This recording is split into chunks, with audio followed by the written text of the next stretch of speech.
Yesus membebat hatiku, dalam kasih-Mu ku merasa teduh.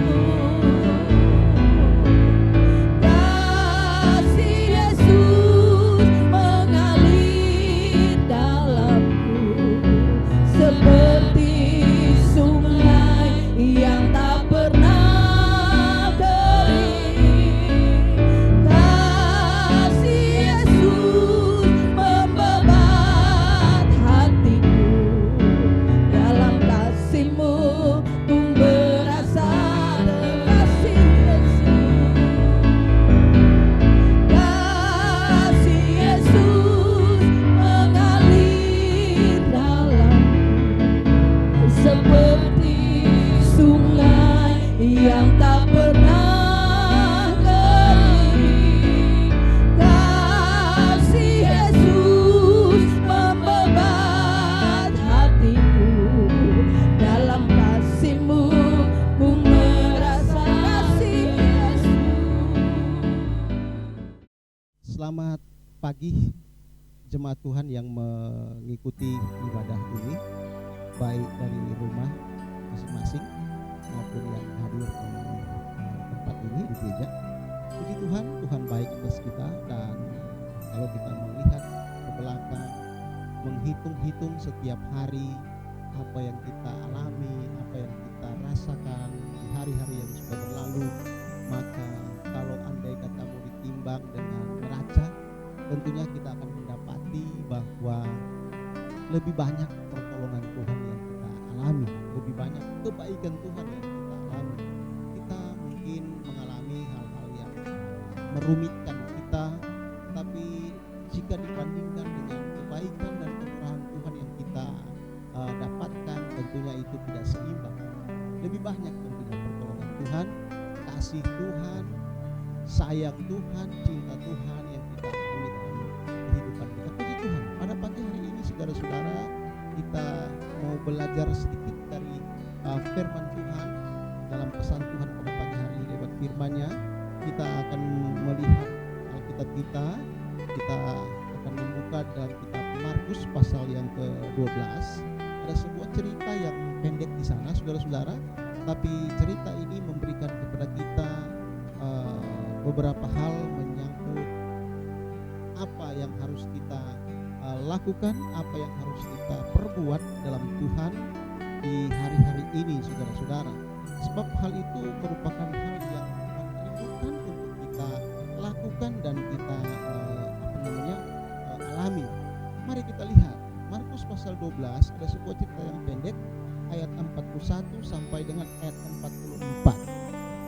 Mungkin banyak jemaat Tuhan di rumah sudah sering mendengarnya ini, tetapi bukankah baru tiap hari dalam kehidupan kita? Amin. Mari kita lihat Markus pasal 12 ayat 41 sampai 44. Jika saudara sudah mendapatkannya, boleh membacanya, dan yang ada di gereja silakan melihat di slide di belakang saya. Ayat 41, judul persembahan seorang janda miskin. Pada suatu kali Yesus duduk menghadapi peti persembahan dan memperhatikan bagaimana orang banyak memasukkan uang ke dalam peti itu. Banyak orang kaya memberi jumlah yang besar. Lalu datanglah seorang janda yang miskin dan ia memasukkan 2 peser, yaitu 1 duit. Maka dipanggilnyalah murid-muridnya dan berkata kepada mereka, "Aku berkata kepadamu, sesungguhnya janda miskin ini memberi lebih banyak daripada semua orang yang memasukkan uang ke dalam peti persembahan. Sebab itu mereka semua memberi dari kelimpahannya, tetapi janda ini memberi dari kekurangannya semua yang ada padanya, yaitu seluruh nafkahnya." Puji Tuhan saudara-saudara. Suatu waktu dalam pelayanannya Yesus berada di sebuah gereja. Dan ya itu pada zaman modern ini kita bilang gereja, tapi di zaman Yesus pada waktu itu mungkin dia berada di sebuah sinagoga, ya, rumah ibadah orang Yahudi. Dan rupanya di dalam tata cara ibadah orang Yahudi di zaman purbakala ini, mereka juga membawa persembahan korban. Sama seperti kita gereja modern, kalau persembahan kan disuruh bawa ke depan. Nah, ada kotak persembahan yang diletakkan di depan, kemudian jemaat Tuhan datang dan memberikan persembahannya, ya. Nah, kemudian kalau sekarang ada juga yang memberikan lewat amplop ini teknik saja saudara-saudara, teknik pelaksanaan saja. Tapi pada zaman itu Yesus hadir dalam sebuah ibadah di sebuah gereja, ya. Dan ketika tiba saatnya jemaat disuruh memberi persembahan, maka kemudian ini latar belakang sedikit cerita tentang ini saudara-saudara, ya, dari Markus pasal 12 ini. Maka kemudian saudaraku, banyak orang yang maju datang memberi persembahan. Alkitab mencatat di dalam ayat yang ke-41 42 ini, ya, ada orang kaya datang bawa persembahan, mereka meletakkan memasukkan dalam kotak persembahan itu banyak duit. Mungkin ada yang masukin cek, mungkin ada yang masukin uang cash tetapi besar, saudara. Lalu kemudian Alkitab mencatat di sini, datanglah seorang janda yang miskin. Janda yang miskin ini kemudian dia memasukkan persembahan juga. Tapi Alkitab menulis di sini bahwa dia memasukkan 2 peser. 2 peser itu 1 duit, ya. 1 duit. Kalau saya tidak salah bahwa peser ini adalah ukuran terkecil nominalnya uang pada zaman itu di Israel, saudara. Ya. Kalau mungkin kita kurskan ke rupiah, saudara, mungkin ini berjumlah kira-kira 1 atau 2 rupiah saja. Ya. Kalau mungkin agak sedikit naik sedikit ke atas, ya mungkin 100 rupiah atau 200 rupiah. Ya. Kita semua tahu kalau sekarang ini jangankan 200 rupiah, 500 rupiah pun sudah berlaku. Ya kan? Ya. Kita pergi ke pasar, orang kembalikan kita 500 rupiah, rasanya kita nggak mau ambil. Jangankan 500 rupiah, 1000 rupiah loh hari ini di Indonesia, ya, di kita. Dengan kata lain, bahwa ibu janda ini memberikan persembahannya, itu persembahan yang paling kecil ukuran nominalnya, saudara-saudara, ya. Dan ternyata ketika peristiwa itu berlangsung, Tuhan Yesus dia duduk dan memperhatikan setiap orang yang maju dan bawa persembahan. Masuk di kantong kan, masukkan di kotak. Ada yang bawa mungkin uang koin, ketika dia masukkan di kotak persembahan, bunyi kan. Tuhan memperhatikan. Lalu kemudian Tuhan memanggil murid-murid. Tuhan memanggil murid-muridnya, Petrus, Yohanes, Yakobus, dan Tuhan bilang sama mereka, coba lihat orang banyak yang datang di ibadah ini. Menurut kalian, siapa yang memberi yang paling besar? Atau siapa yang memberi yang paling banyak? Begitu kata Tuhan. Lalu kemudian si Petrus menjawab, yang memberi si Pak Barnabas.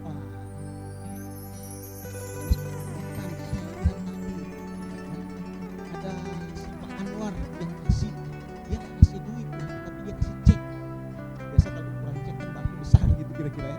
Saya lihat dia masukin ke kantong, ke kotak persembahan. Kemudian Yakobus bilang, bukan dia. Saya lihat si Ibu Fatima yang beri yang paling besar, kata dia gitu. Tadi kok saya lihat langsung dia hitung dari belakang gitu kira-kira, ya. Lalu kemudian dia bawa ke kotak persembahan. Yesus geleng-geleng kepala dan kemudian Yesus bilang, kalian semua salah. Bukan Pak Anwar, bukan Pak Barnabas, bukan Ibu Fatima yang memberikan yang paling besar itu. Coba kalian perhatikan. Tapi justru yang paling besar memberikan persembahan itu tuh si ibu janda itu.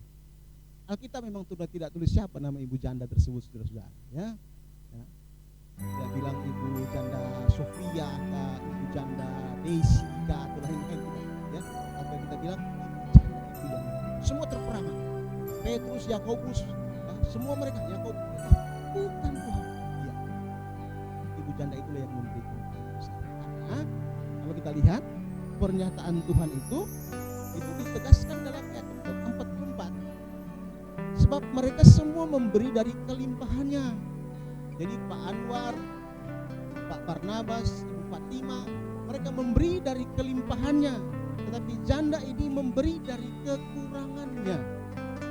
Semua yang ada padanya, yaitu seluruh nafkahnya. Tapi yang paling melongo Yudas, saudara-saudara. Karena Yudas yang urus duit, firman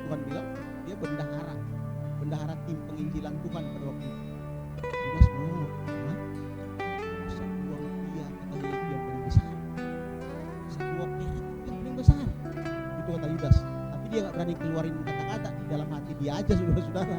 Ya, karena kalau dia keluar kata-kata pasti Tuhan kan tahu dan pasti mungkin marah, kira-kira begitu.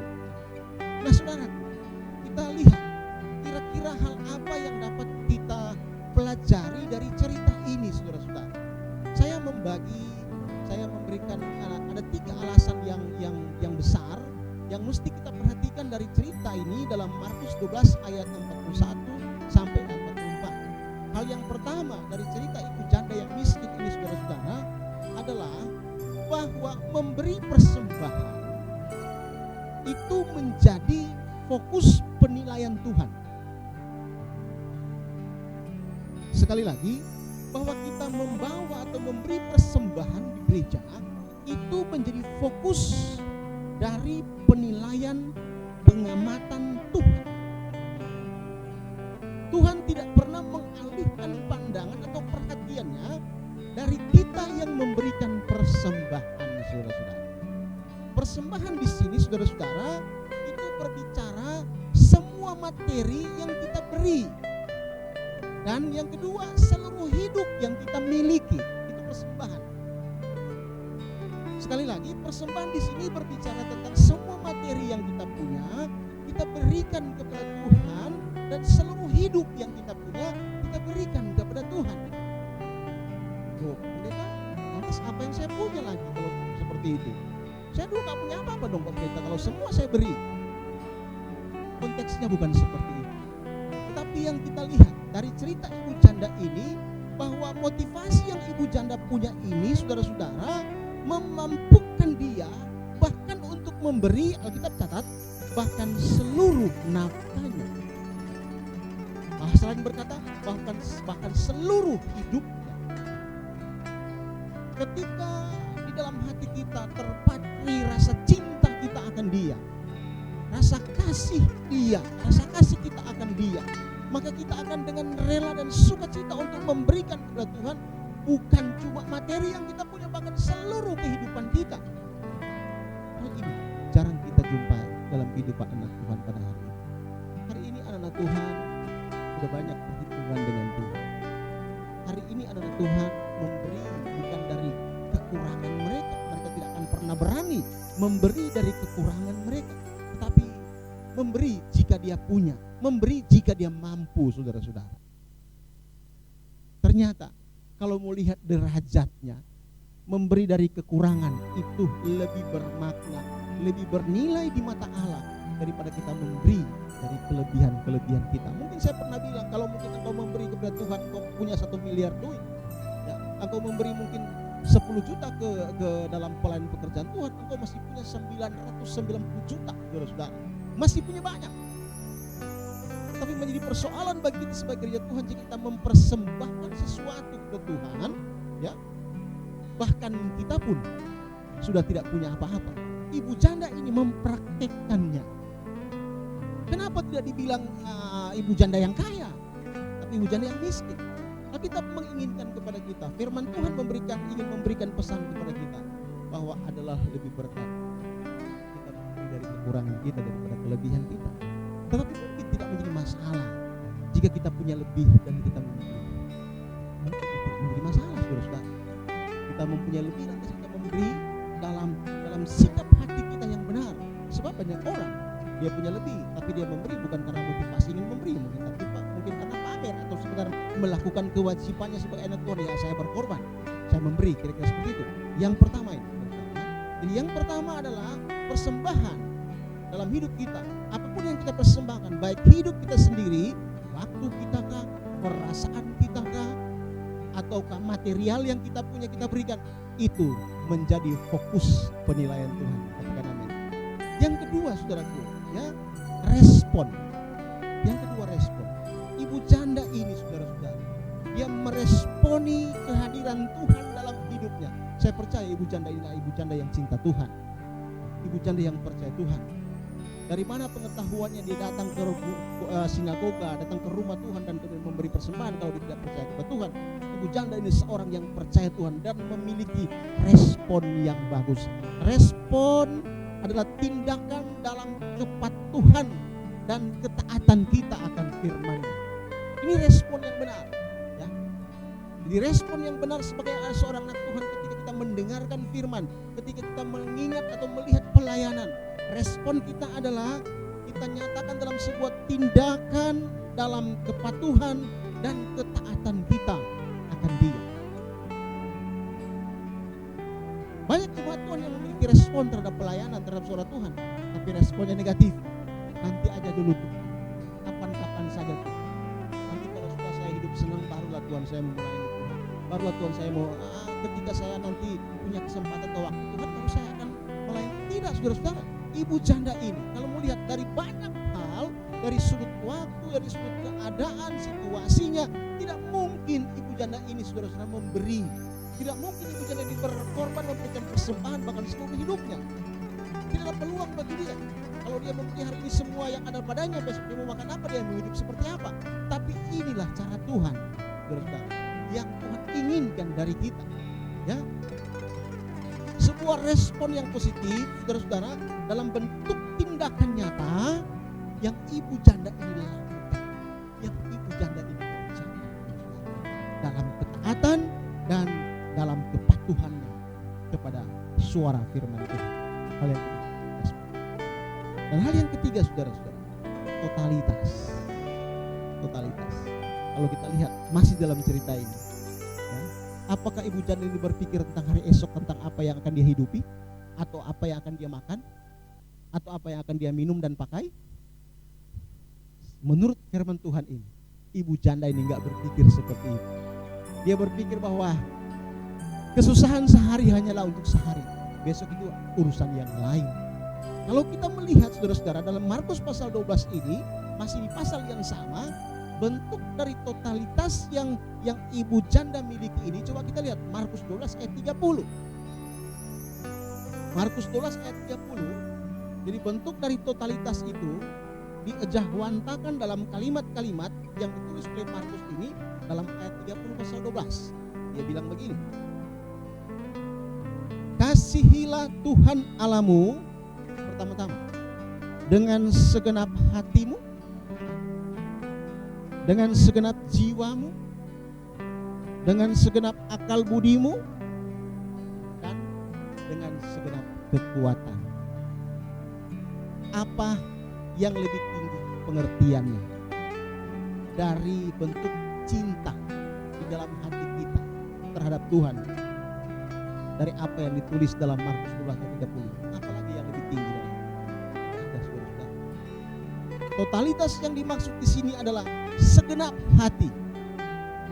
Amin. Totalitas yang dimaksud di sini adalah segenap jiwa. Amin. Totalitas yang dimaksud di sini segenap akal budimu. Dan yang terakhir, segenap kekuatan. Segenap hati, segenap jiwa, segenap akal budi, dan segenap kekuatan kita. Ini yang disebut dengan totalitas.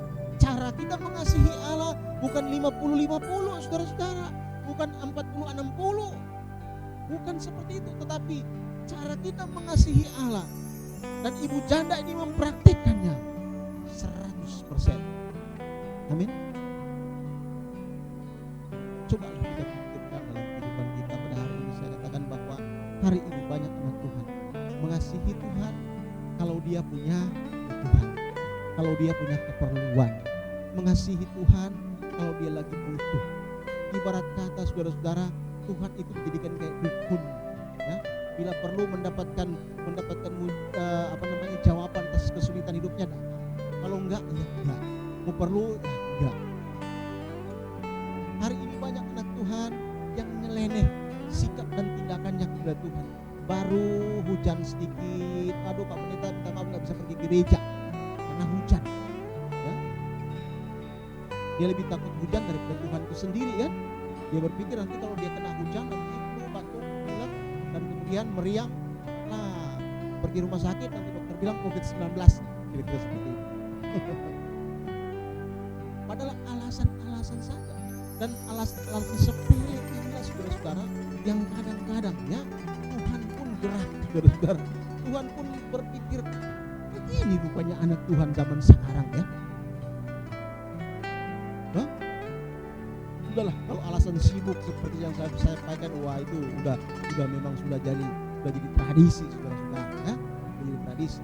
Tapi kita lihat bahwa apa yang ibu janda ini lakukan dan hidupi memberikan pesan kepada kita.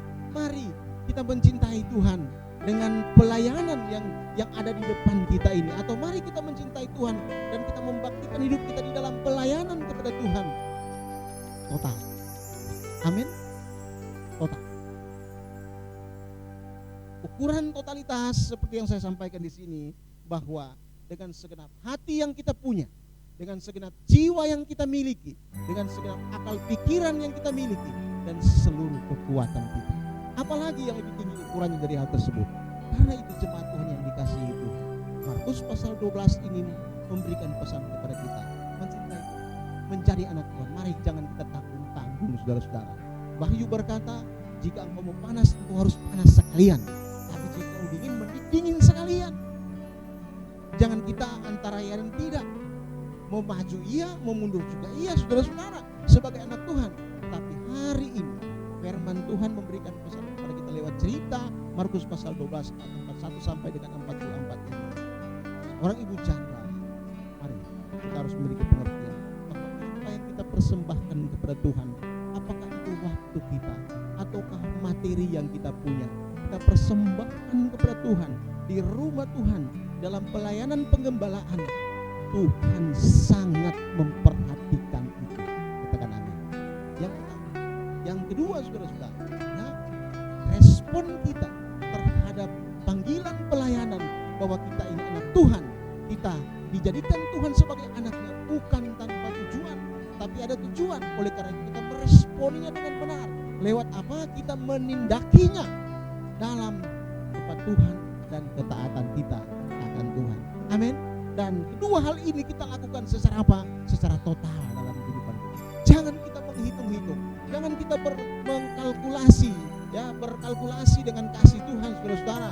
Jika Tuhan mengasihi saya akan mengasihi Tuhan. Jika Tuhan menjawab doa saya akan memberikan persepuluhan. Jika Tuhan menjawab menyembuhkan penyakit saya akan pergi dan bersaksi, saya akan pergi sekolah. Jangan, saudara-saudara. Jangan kita berkalkulasi untung rugi dengan Tuhan.